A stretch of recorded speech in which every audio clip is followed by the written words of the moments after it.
जय श्री कृष्ण। दोस्तों मित्रों, प्रत्येक पुरुष को अपनी पत्नी की यह 3 गुप्त चीजें अवश्य देखनी चाहिए और कोई भी पुरुष अपनी पत्नी की 3 चीजों को गलती से भी देख लेता है तो उसके घर में कभी भी गरीबी नहीं आती है और उसके घर में सदैव माता लक्ष्मी का वास रहता है।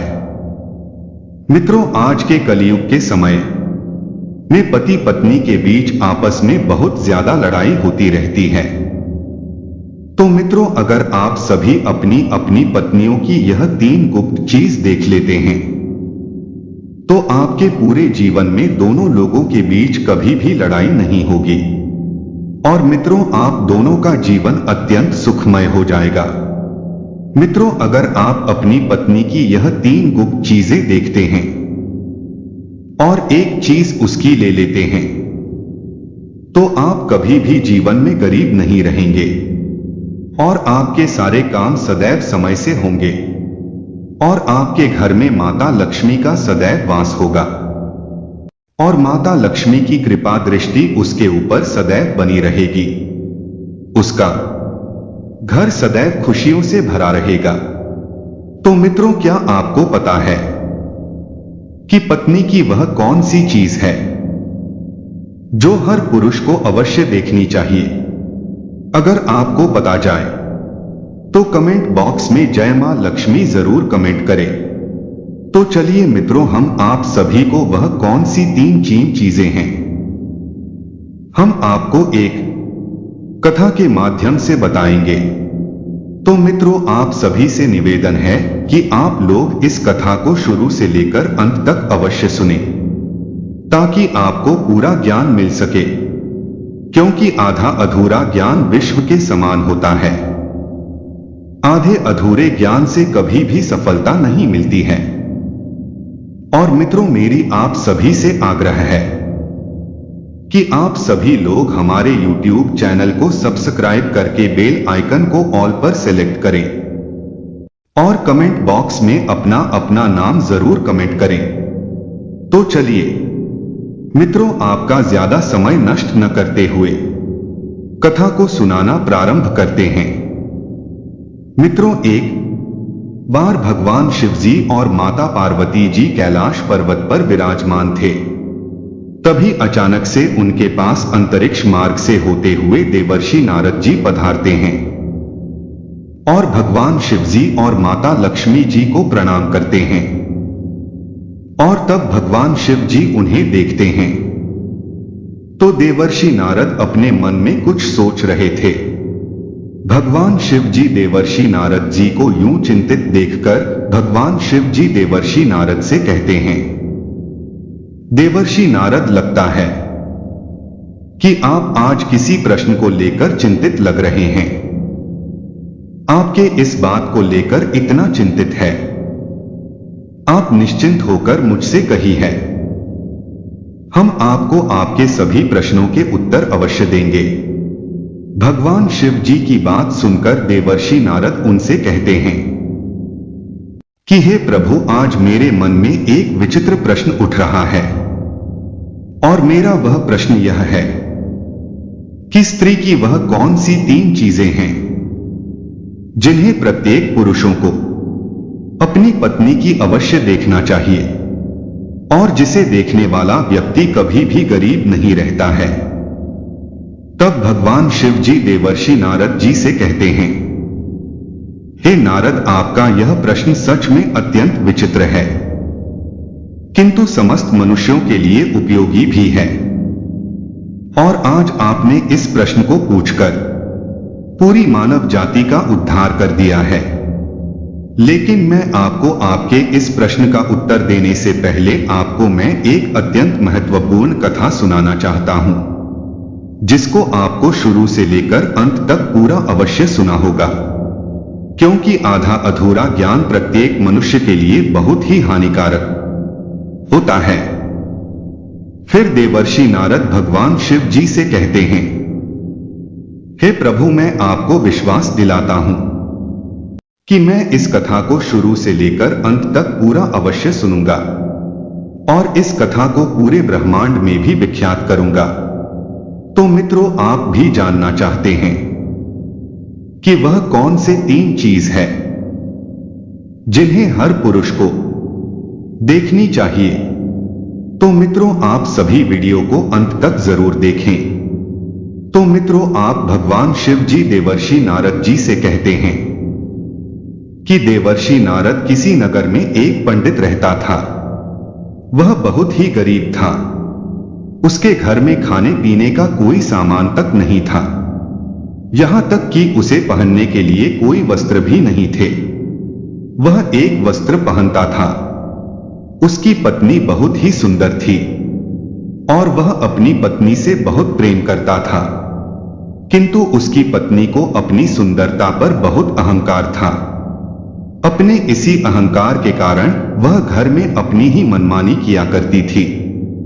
इसलिए वह पंडित ज्यादा परेशान रहने लगा था, क्योंकि अब उसकी पत्नी उससे बात बात पर लड़ाई झगड़ा करने लगी थी। इस तरह से उसके घर में प्रतिदिन झगड़ा होने लगे थे। उसकी पत्नी उसे ताने भी मारने लगी थी। उसकी पत्नी उसे ताने मारते हुए कहती थी कि तुम्हारे पास तो कुछ भी नहीं है, तुम तो कंगाल हो, पता नहीं मैंने तुमसे विवाह कैसे कर लिया। इस घर में न तो पीने के लिए पानी है, न तो खाने के लिए भोजन है, और ना ही पहनने के लिए कोई वस्त्र है। मैं करूं भी तो क्या करूं? तुम तो अब कोई कार्य भी नहीं करते हो। अपनी पत्नी की ऐसी बातों को सुनकर उस पंडित को बहुत बुरा लगता था, लेकिन उसे समझ में नहीं आ रहा था उसके साथ ऐसा क्यों हो रहा है। इसलिए वह पंडित बहुत ही चिंतित रहने लगा था और अब उसका मन किसी कार्य में भी नहीं लग रहा था।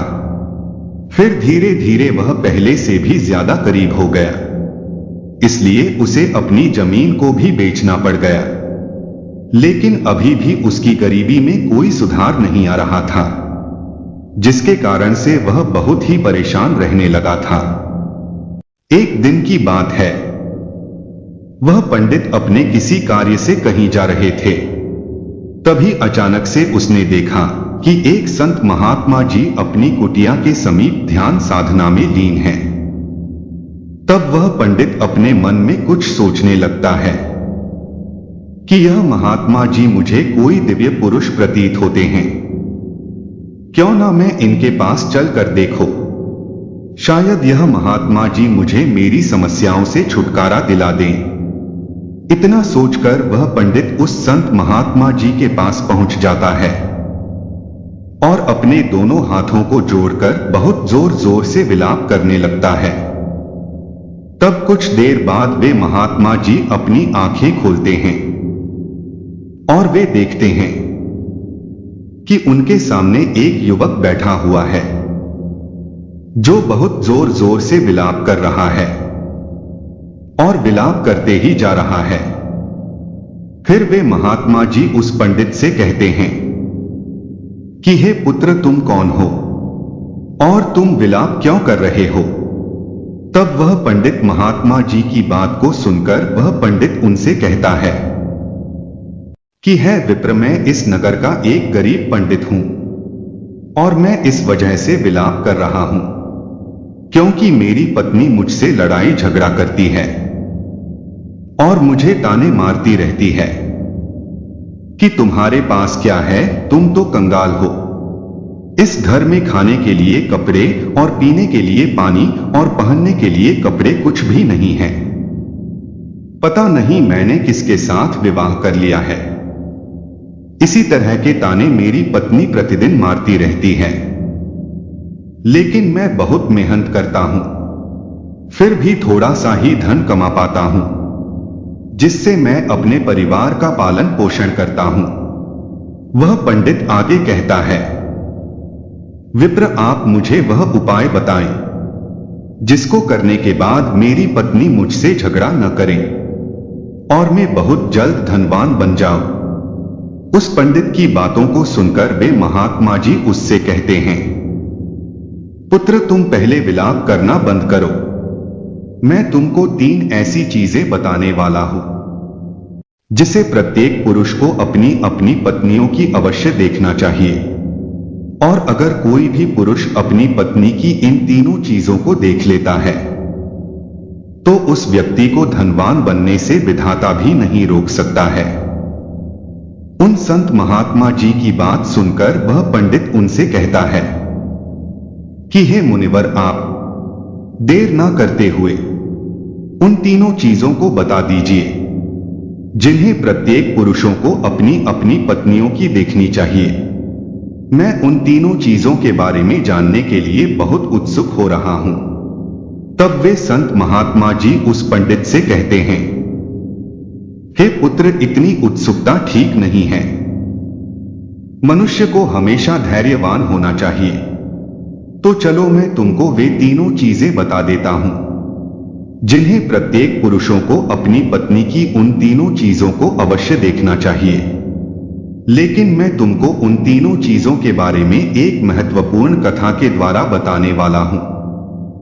इसलिए तुमको मुझसे एक वादा करना होगा कि जब मैं इस कथा को सुनाऊंगा तब तक तुम्हें इस कथा को सुनना होगा।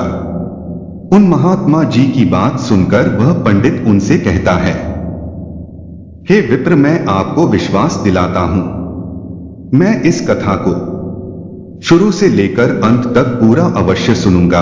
वे महात्मा जी उस पंडित से कहते हैं, पुत्र, उत्तर प्रदेश राज्य में एक शोभायमान नगरी थी। उस नगर में एक व्यापारी रहता था। वह उस नगर का सबसे बड़ा व्यापारी था। उस व्यापारी और उसकी पत्नी में आपस में बहुत प्रेम था। वे दोनों एक दूसरे से बहुत प्रेम करते थे और उनके घर में कभी भी लड़ाई झगड़ा नहीं होता था। इसीलिए उसके घर में सदैव माता लक्ष्मी जी का वास बना रहता था। उसे अपने व्यापार में कई गुना सफलता प्राप्त होती थी। व्यापारी और उसकी पत्नी के बीच में इतना प्रेम था कि उसके आस पड़ोस के लोग उनके इस प्रेम को देखकर ईर्ष्या करने लगे थे, जिसकी वजह से कुछ स्त्रियां तो व्यापारी की पत्नी से बात तक भी नहीं करती थी। उसकी पत्नी दिन संध्या काल के समय एक दीपक अपने घर पर और माता लक्ष्मी के पास जलाकर अपना पूरा घर प्रज्वलित करती थी। लेकिन कुछ स्त्रियां उसे ऐसा भी करने से रोकती थी और कहती थी कि तुम प्रतिदिन संध्या काल के समय अपने घर में दीपक प्रज्वलित करती हो, ऐसा करने से तुम्हें क्या लाभ होगा, तुम ऐसा मत किया करो। किंतु वह किसी की बात सुनकर भी अनसुना कर देती थी और अपनी मनमर्जी किया करती थी।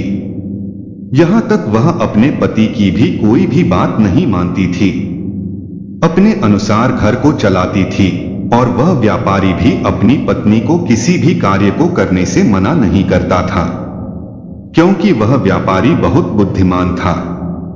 वह अच्छी तरह से जानता था कि वह अपनी पत्नी को किसी भी कार्य को करने से मना करेगा तो निश्चित है कि उन दोनों में लड़ाई झगड़ा होगा, जिसकी वजह से उसका ध्यान अच्छी तरह से व्यापार में नहीं लग पाएगा और व्यापार में हानि होने लगेगी। साथ ही साथ वह व्यापारी अपनी पत्नी को छोड़ना भी नहीं चाहता था, क्योंकि वह अपनी पत्नी से बहुत प्रेम करता था। लेकिन उसकी पत्नी उससे ज्यादा प्रेम नहीं करती थी, बल्कि उस व्यापारी के सामने दिखावा मात्र का प्रेम जताती थी और अपने पति से नाराज भी हो जाती थी। किंतु किसी तरह से वह व्यापारी अपनी पत्नी को मना लेता था। इसी तरह से दिन गुजर रहे थे और वह व्यापारी अपनी पत्नी के साथ सुखपूर्वक से जीवन व्यतीत कर रहा था। फिर धीरे धीरे यह बात पूरे नगर में फैल गई और अब उस नगर के सभी लोग उस व्यापारी और उसकी पत्नी के इस प्रेम का उदाहरण देने लगे थे। फिर जब यह बात उस नगर के राजा को पता चली कि व्यापारी और उसकी पत्नी एक दूसरे से बहुत प्रेम करते हैं, तब उसने अपने सैनिकों को बुलाया और उनसे कहा कि जाओ, उस व्यापारी और उसकी पत्नी को बड़े आदर सत्कार के साथ राजमहल में ले आओ। हम उनका सम्मान करना चाहते हैं, लेकिन तुम उन्हें कुछ भी मत बताना।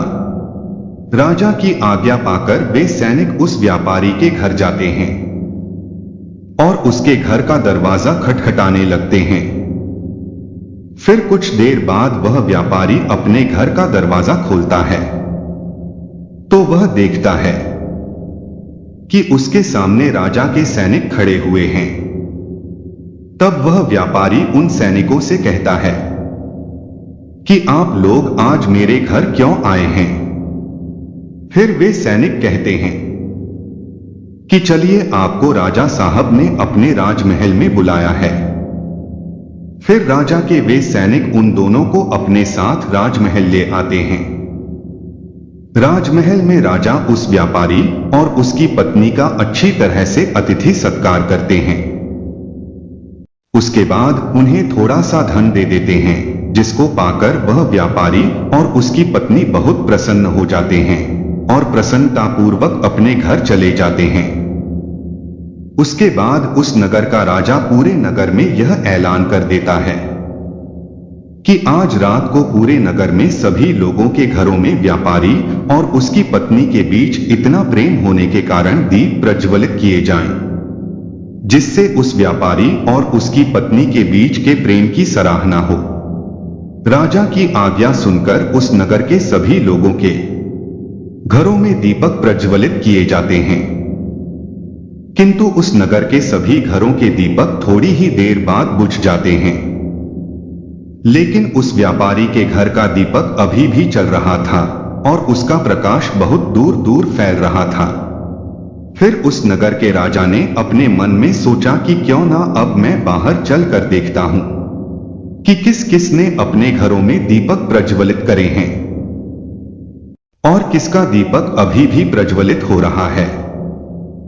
इतना अपने मन में सोचकर वह राजा अपने महल से उस नगर की तरफ देखने लगता है तो उसे दिखाई देता है कि उस नगर में किसी घर में भी कोई दीपक नहीं चल रहा है, लेकिन उस व्यापारी के घर में जलाया हुआ दीपक अभी भी जल रहा है।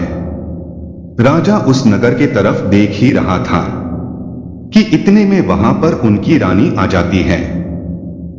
तब राजा साहब रानी से कहते हैं कि रानी जी नगर की तरफ देखिए, नगर के सभी घरों में कोई भी दीपक अभी नहीं चल रहा है, लेकिन अभी भी उस व्यापारी के घर में जलाया हुआ दीपक अभी भी चल रहा है। इससे स्पष्ट हो जाता है कि उस व्यापारी और उसकी पत्नी के बीच में कितना ज्यादा प्रेम है और उन दोनों के आपस में इतना ज्यादा प्रेम होने का कारण वह व्यापारी है क्योंकि वह बहुत बुद्धिमान है और अपनी सूझबूझ से अपने घर को चलाता है। लेकिन रानी राजा की बात से सहमत नहीं होती है और राजा से कहती हैं कि हे महाराज, मैं आपकी बात से सहमत नहीं हूं। इसी बात को लेकर राजा और रानी में बहुत देर तक बहस होती है और बात लड़ाई तक पहुंच जाती है। फिर राजा और रानी के बीच में तलवारें तक चलने लगती है, जिससे राजा और रानी को कई चोट भी लग जाती है। तभी अचानक से राजा ने रानी से कहा कि हम दोनों यूं लड़ाई क्यों कर रहे, क्यों ना हम उस व्यापारी और उसकी पत्नी की परीक्षा ले लेते हैं, जिससे पूर्ण रूप से स्पष्ट हो जाएगा कि उन दोनों में इतना ज्यादा प्रेम होने का कारण कौन है।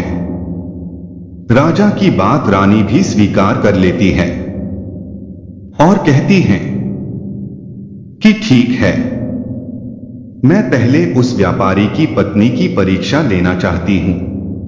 फिर राजा साहब भी कहते हैं ठीक है रानी जी, आप जैसा चाहे वैसा व्यापारी की परीक्षा ले सकती है। फिर रानी कुछ सैनिकों को बुलाती है और उससे कहती है, जाओ उस व्यापारी से कह देना कि अगर वह अपनी पत्नी को मार डालेगा तब मैं उससे विवाह कर लूंगी और राजा साहब को बंदी बनाकर कारागार में बंद कर दूंगी। राजा के स्थान पर उसको सिंहासन पर विराजमान कर दूंगी। रानी का आदेश पाकर वे सैनिक उस व्यापारी के घर पर पहुंच जाते हैं। शाम होने वाली थी और व्यापारी की पत्नी कहीं गई हुई थी, लेकिन वह व्यापारी घर में ही था। क्योंकि वह थोड़ा सा बीमार पड़ गया था। फिर वे सैनिक उस व्यापारी के घर के पास पहुंचकर उसके द्वार के दरवाजे को खटखटाने लगते हैं। तब दरवाजा खटखटाने की आवाज सुनकर वह किसी तरह से दरवाजे को खोलता है।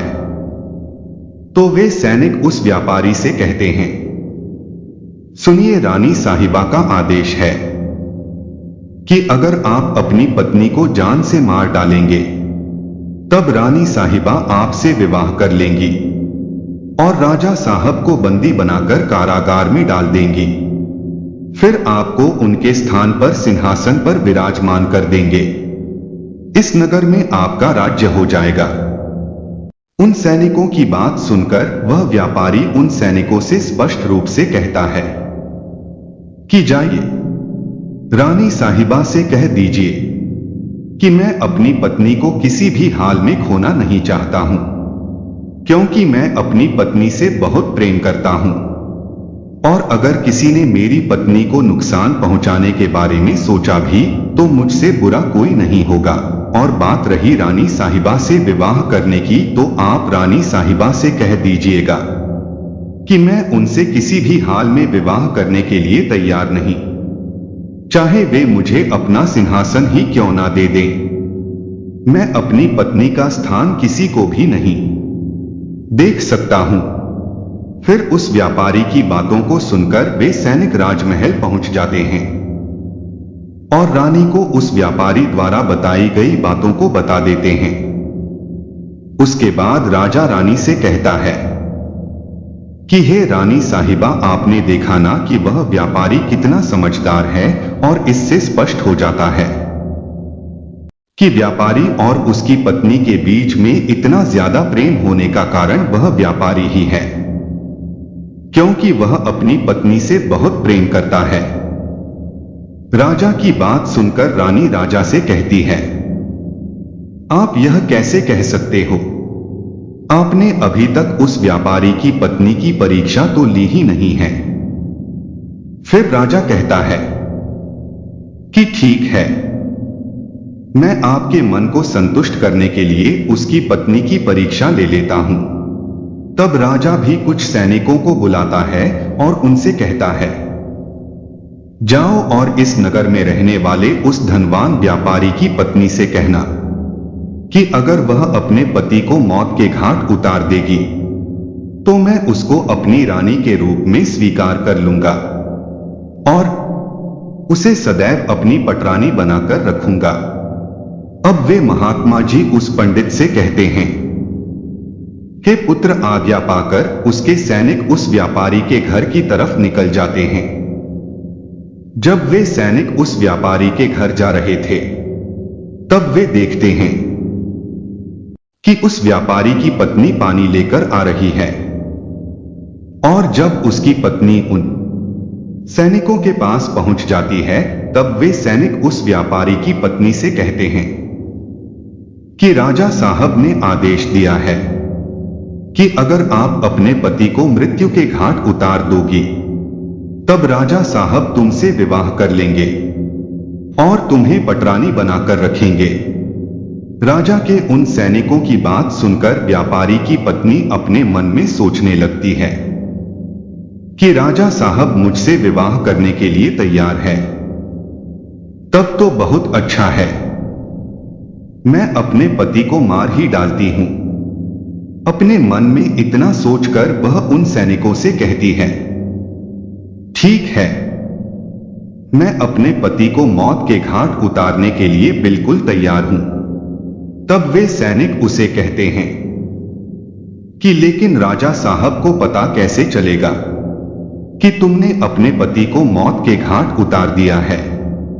फिर व्यापारी की पत्नी उन सैनिकों से कहती है, संध्या काल के समय जो दीपक में प्रतिदिन जलाती हूं, उसके थोड़ी देर बाद मैं अपने पति को मौत के घाट उतार दूंगी और राजा साहब को संध्या काल का वह दीपक बुझाकर इशारा दे दूंगी।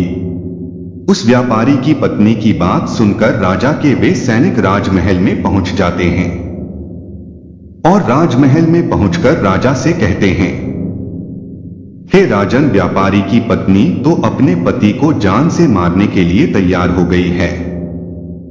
जब रानी ने यह बात सुनी तो इस बात को सुनकर स्त्री जाति से घृणा होने लगी।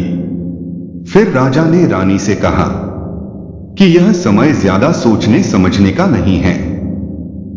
हमें उस व्यापारी की जान बचाने के बारे में सोचना चाहिए, क्योंकि उसकी पत्नी बहुत ही निर्दय है। वह निश्चित ही अपने पति को मौत के घाट उतार देगी। आज हमारी वजह से उस व्यापारी के प्राण संकट में हैं। फिर राजा तुरंत उन सैनिकों से कहता है कि जल्दी से जाओ और उस व्यापारी की पत्नी से कह देना कि वह व्यापारी को न मारे। राजा का आदेश पाकर वे सैनिक दौड़ते हुए व्यापारी के घर पर पहुंच जाते हैं।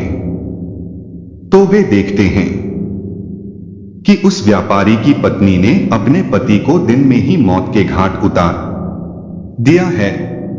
तब वे सैनिक व्यापारी की पत्नी को डांटते हुए कहते हैं कि तुमने तो हमसे कहा था कि तुम व्यापारी को शाम को मौत के घाट उतरोगे, लेकिन तुमने व्यापारी को दिन में क्यों मार डाला।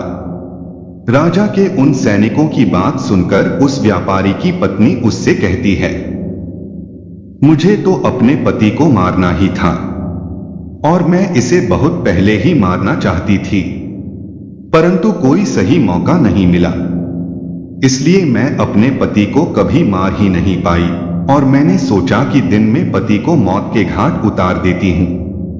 दीपक शाम होते ही बुझा दूंगी।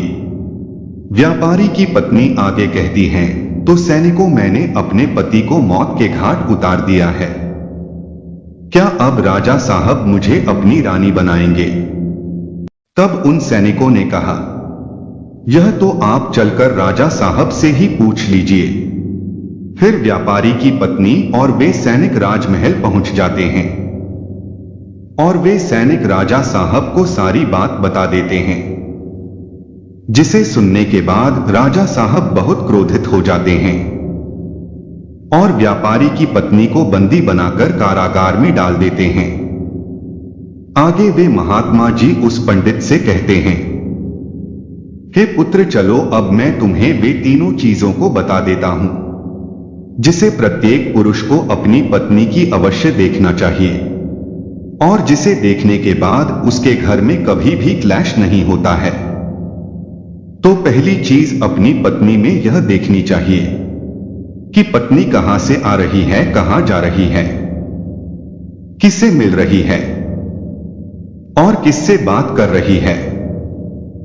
जो भी पुरुष अपनी पत्नी की इन चीज को देखता है तो उसके घर में कभी भी क्लैश नहीं होता है और उसका अपनी पत्नी पर नियंत्रण भी होता है।